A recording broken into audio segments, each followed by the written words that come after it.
Hello, all of you. How are you all? Welcome back to Shaping Minds Minu. Let us continue with our higher education unit 10. And today we will learn about AIU and then AICTE, COE, ECHR, ICSSR इन सब के बारे में हम पढ़ेंगे. तो start करते हैं. What is AIU? इसका फुल फॉर्म है एसोसिएशन ऑफ इंडियन यूनिवर्सिटीज. ये कब एस्टैब्लिश हुआ? 1925 में. याद रखना है, AIU established in 1925. It evaluates the courses, syllabus, credits and standard of foreign universities and compare it with Indian universities in various courses. देखिए, जो AIU था means association of Indian universities, इसका मेन काम था इवेल्युएट करना कि जो foreign में यूनिवर्सिटीज हैं, जो फॉरेनर यूनिवर्सिटीज हैं, वो किस तरह का सिलेबस है उनका, किस तरह का उनका स्टैंडर्ड है एजुकेशन का, इसी के साथ क्या कोर्सेज वो प्रोवाइड कराते हैं स्टूडेंट को, क्या क्रेडिट स्टैंडर्ड होंगे, उनके क्रेडिट्स क्या हैं, उन सबको ध्यान में रखना. बेसिकली फॉरेन यूनिवर्सिटीज का जो पूरा स्टैंडर्ड ऑफ एजुकेशन है उसको इवेल्युएट करना एंड देन उसको कंपेयर करना इंडियन एजुकेशन सिस्टम से. जो इंडियन यूनिवर्सिटीज हैं उनमें किस तरह के कोर्सेज प्रोवाइड कराए जा रहे हैं, उनको आपस में कंपेयर करना. मींस फॉरेनर यूनिवर्सिटीज के कोर्सेज को इंडियन यूनिवर्सिटीज के कोर्सेज के साथ, एंड देन ये ट्राई करना कि इंडिया में कौन से कोर्सेज ऐसे हैं जो हम लेकर आ सकते हैं, जो जिनके लिए स्टूडेंट्स जो हैं वो बाहर एनरोलमेंट कराते हैं फॉरेन जाके, तो उनमें से क्या ऐसी चीजें हैं जो हम इंडिया में ही स्टूडेंट्स के लिए अवेलेबल करा सकते हैं, उस पर ध्यान देना. Next is earlier named as the inter university board. 1967 में जो AIU है, इसका पहले क्या नाम था? इसका पहले नाम था द इंटर यूनिवर्सिटी बोर्ड 1967 में. Later name changed as AIU 1973. ये आपको याद रखना है. 1967 में क्या नाम था? The inter university board. Then 1973 में इसका नाम चेंज होके हो गया AIU, association of Indian universities. Regulation based agencies के बारे में अब हम पढ़ेंगे कि रेगुलेशन बेस्ड एजेंसीज कौन सी हैं. There are apex level bodies under the department of higher education which are responsible for higher education in India. जो रेगुलेशन बेस्ड बॉडीज या एजेंसीज थी, उनका मेन काम था कि जो इंडियन यूनिवर्सिटीज है या इंडिया में जो हायर एजुकेशन सिस्टम है उसके लिए वो कंप्लीटली रिस्पॉन्सिबल, उसकी ग्रोथ के लिए, न्यू कोर्सेज प्रोवाइड कराने के लिए, स्टैंडर्ड ऑफ एजुकेशन को बढ़ाने के लिए, इन सबको ध्यान रखने के लिए क्या था? रेगुलेशन बेस्ड एजेंसीज थी.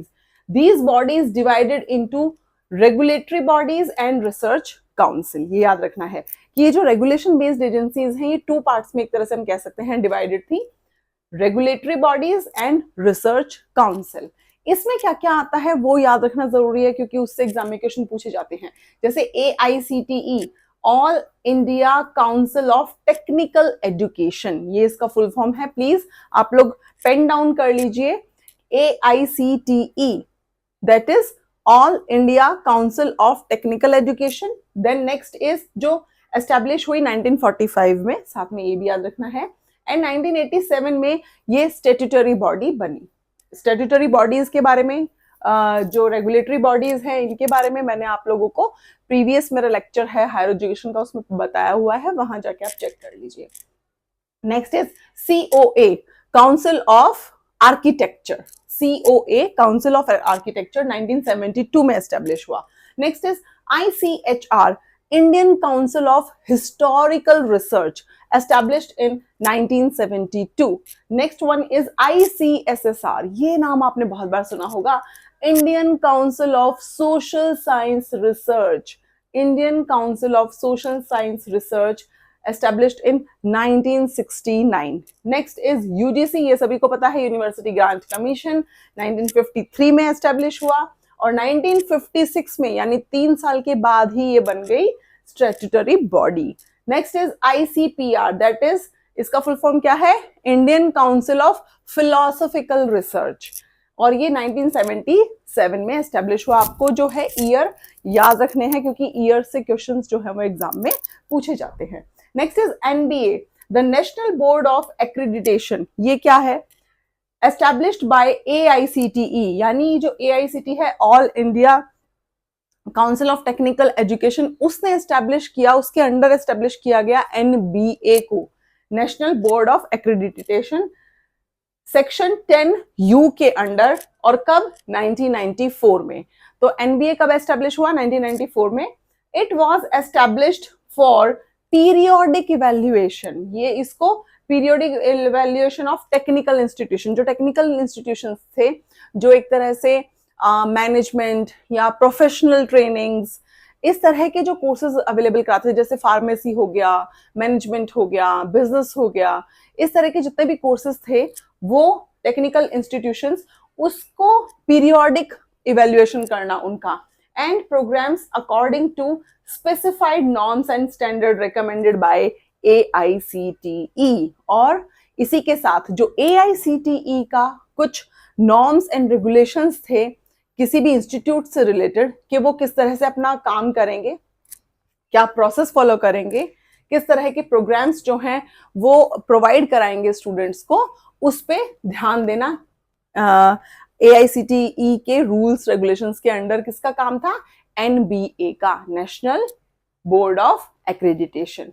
तो ये था हमारा आज का UGC नेट हायर एजुकेशन का यूनिट 10। और एक चीज और है कि जो NBA है, यस, NBA जो है ना, वो आई थिंक 7 जनवरी 2010 में बन गई थी स्टैट्यूटरी बॉडी, कि कौन? NBA। ये भी आप लोगों को याद रखना है, 7 जनवरी 2010 स्टैट्यूटरी बॉडी बन गया था NBA। So this is all about today's lecture. मिलते हैं नेक्स्ट वीडियो में न्यू टॉपिक के साथ। हम न्यू टॉपिक नेक्स्ट लेक्चर में कवर करेंगे NAAC, NAC के बारे में पढ़ेंगे हम। Please do like, subscribe and share my YouTube channel. Thank you so much, bye bye and take care.